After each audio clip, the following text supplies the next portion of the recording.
Muchas gracias por acompañarnos de nueva cuenta en Suma 2, este foro de expresión y análisis de los asuntos contemporáneos más importantes para su vida, para usted, su familia, su comunidad, para la escuela donde asisten sus hijos, para todas las personas a quienes usted ama, a quienes le interesa a usted que sean felices, que tengan una vida más plena, más productiva, más fructífera. Hoy vamos a hablar de un trastorno de la personalidad o un síntoma o un síndrome o una condición de vida según se ha definido a lo largo de los años, el autismo.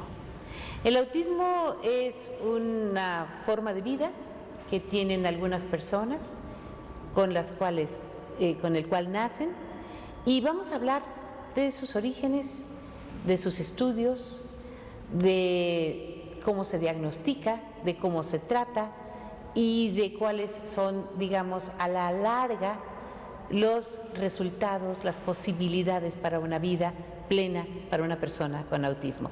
Para hablar de ello, contamos con la muy amable presencia de la doctora Teresa Reyes, quien es la directora del Centro para la Atención del Autismo y Trastornos del Desarrollo. Muy buenos días y gracias por invitarme. Es un verdadero placer, doctora. Y también con la maestra Ángeles Pérez Verdía, quien es psicóloga por la UNAM, tiene una maestría de la Universidad de Columbia, es directora de la Escuela Numen, del Instituto Numen, y recientemente pues muy involucrada en los procesos del autismo. Hola, mucho gusto, qué bueno estar aquí con ustedes. Muchas gracias, Ángeles. Araceli. Dalia Juárez, autora y madre de un chico con autismo, que se ha diagnosticado con autismo, que ha vivido este proceso como madre de familia a lo largo ya de 17 años. 17 años. 17 años, muchas gracias por la invitación. Es un honor. verdadero placer. Aquí estamos para hablar de esta circunstancia de vida. ¿Cómo se define, doctora, hoy en día el autismo? Bueno, pues el autismo es un trastorno del desarrollo que afecta a los individuos de forma general, pero principalmente en áreas como habilidades de comunicarse, como su habilidad de procesar la información que reciben del exterior, como su capacidad para relacionarse socialmente con las personas que los rodean. Y últimamente se habla ya también muy claramente de déficits en procesamiento sensorial, que se traducen en una serie de conductas que muchas veces no son apropiadas, al contexto donde estas personas se desenvuelven.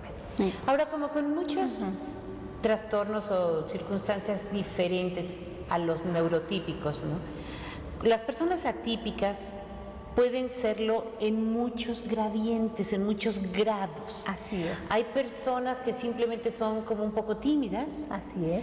Y que tienen funcionalidad, que pueden ser verdaderamente parte del esquema social, de su contexto. Así es. Y hay personas que se salen de la normalidad, entendiéndose como norma, como lo normal, y entonces tienen que tener una atención especial, ¿no? Así es. El personaje de Dustin Hoffman en Rain Man. Así es, sí. Ya es muy este personaje conocido no puede funcionar en medio de la sociedad, tiene que ser atendido de manera especial en una institución.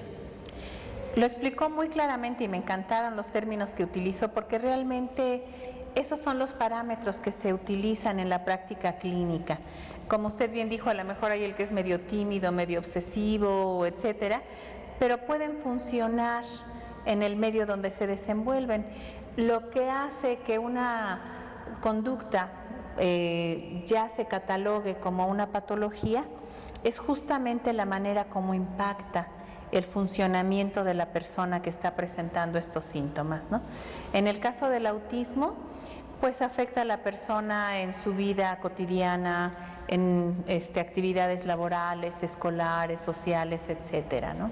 Hablando de la escolaridad, quisiera preguntarle a la maestra Ángeles Pérez Verdía, que dirige esta institución educativa, este colegio Numen, ¿cómo le hace una institución para ir adaptando, recibiendo, cuáles son los criterios para incorporar a chicos con determinado grado de autismo?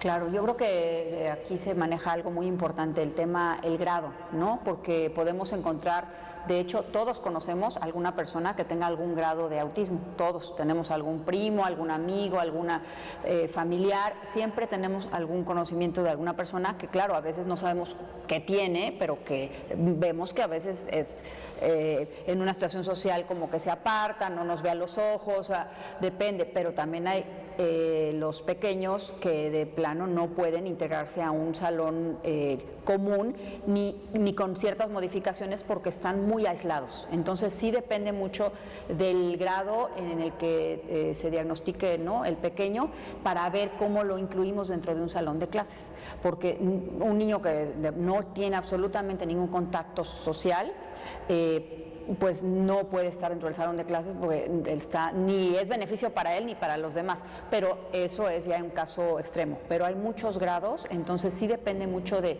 hacer un buen diagnóstico, que es complicado. Ahorita la maestra lo puede hablar también, pero como psicóloga sí me he encontrado en que muchos papás están muy desorientados por el tema de que el diagnóstico no se los pueden dar porque es complicado. Y ahora antes se hablaba de Asperger y ahora ya solamente se está usando como el tema autismo con un espectro, ¿no? Entonces inclusive los papás están desorientados con esa parte, ¿no? Entonces me da mucho gusto que esté también una mamá, porque a veces hablamos como de cosas acá, de diagnósticos, pero la vida diaria con un niño que tiene algún trastorno que le impide funcionar normalmente es todo un reto, ¿no? Entonces... Sí. Dalia Juárez, muchas gracias, maestra. Dalia Juárez, mamá de Ludovico Nieto. Ludovico presentó como bebé algunos síntomas, algunas manifestaciones que les dieron a ustedes como familia la idea de que era un niño diferente. De bebé era un bebé igualito a todos. Yo creo que fue después de los 2 años que empezó a pasar cosas extraordinarias, por un sentido, y por otro lado también cosas raras, porque él aprendió a escribir y a leer a los 2 años. ¿A los 2? A los 2 años ya escribía su nombre, escribía en computadora. Tenía la manía de catalogar los juguetes, en lugar de jugar con ellos, los ordenaba por colores, por tamaños, y luego nada más los deslizaba uno por uno en una rampita, por ejemplo. Empezó a hablar, pero no platicábamos con él. El sentido de comunicación, de retroalimentación, que tuve que entender con las explicaciones de psicólogos y especialistas, pero una cosa es entender y otra cosa es saber cómo resolverlo, saber aprovechar los 3 segundos que regala el hijo en la mirada, ¿no? Eso fue muy crítico, fue bien doloroso. El niño tenía una comunicación hacia el mundo limitada a ciertos momentos. A muy pequeños momentos. Cuando algo de afuera le llamaba su interés, ese era el momento en el que nos empezaron a enseñar los especialistas que era como que el entreabrir la ventana o la puerta para poderlo atraer eran breves. Y que se quede más largo el lapso de atención de él, para ampliar el lapso de atención y de comunicación con él. Y es diferente porque pues ellos son obsesivos, repetitivos, y si uno trata de obligarlos a que uno les haga caso, en el caso de mi hijo, lo primero que nos dimos cuenta es que se tiraba la pataleta, que se golpeaba él mismo, que se mordía. ¿Se podía hacer daño? Sí, entonces eso pues nos obligó a que nos acercáramos pues a instancias ya de diagnóstico tal cual, el electroencefalograma, tomografías, todo. Sí, fue todo un calvario. La posibilidad económica de los pocos centros que había en ese momento, mi hijo tiene ahorita 17 años, en ese momento había pocos centros y era como para autismos muy profundos, los que estaban atendiendo a niños como muy urgentes, como ya era hiperverbal, como que no cabía allí, y al entrar en la escuela también estaba aislado. La ventaja que hubo en el kinder es que había niñas que lo adoptaban y lo traían como su hijo, ¿no? Y le traducían todo. Lo tomaban de la mano y lo acompañaban. Qué bueno, esto también pasa con otros niños, ¿no? Con otros niños con otras circunstancias. En muchos salones de clase, y nos lo dirá la maestra, hay niños violentos, niños que se esconden en un rincón, que no quieren participar con los otros en juegos. Niños que tienden un poquito, no sé si se puede decir depresión, pero llegan a casa diciendo nadie me quiere, los niños me odian, la maestra me odia. Sí, es que, mira, el desarrollo infantil es muy complejo y muy amplio, ¿no? Entonces, lo que hablamos de normalidad es enorme, ¿no? Y como bien dice la mami, es que, oiga, mi hijo empezó a mostrar ciertas cosas que yo volteé a ver a los demás y decía, esto no va por ahí, ¿no? Entonces ahí nos vamos dando cuenta como papás que hay algún tema diferente, pero dentro de lo diferente hay un gran rango, ¿no? Entonces, ya que está un diagnóstico, y yo creo que en Querétaro estamos todavía muy faltos de buenos especialistas para el tema del autismo, ahorita nos los puede platicar la maestra, pero los papás llegan desesperados y no tienen a dónde acudir, que les den un diagnóstico certero y un tratamiento, digamos, ¿qué hago con mi niño? Entonces, dentro de la escuela, pues sí tenemos una cuestión muy amplia, pero sí hay casos muy claros en donde esta parte de la comunicación recíproca no existe con un niño autista, y eso es muy complejo, tanto para los papás como para los maestros.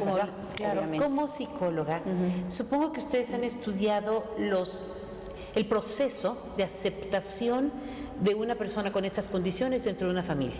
Yo creo que los padres lo primero que dicen es, yo no tengo un hijo autista porque yo soy normal, porque mi mujer es normal, porque nuestros abuelos y tatarabuelos no ha habido estos casos y por lo tanto tenemos que ser perfectos.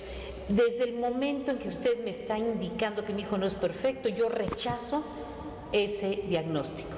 ¿Cómo hace un padre de familia para aceptar que su hijo no sea neurotípico?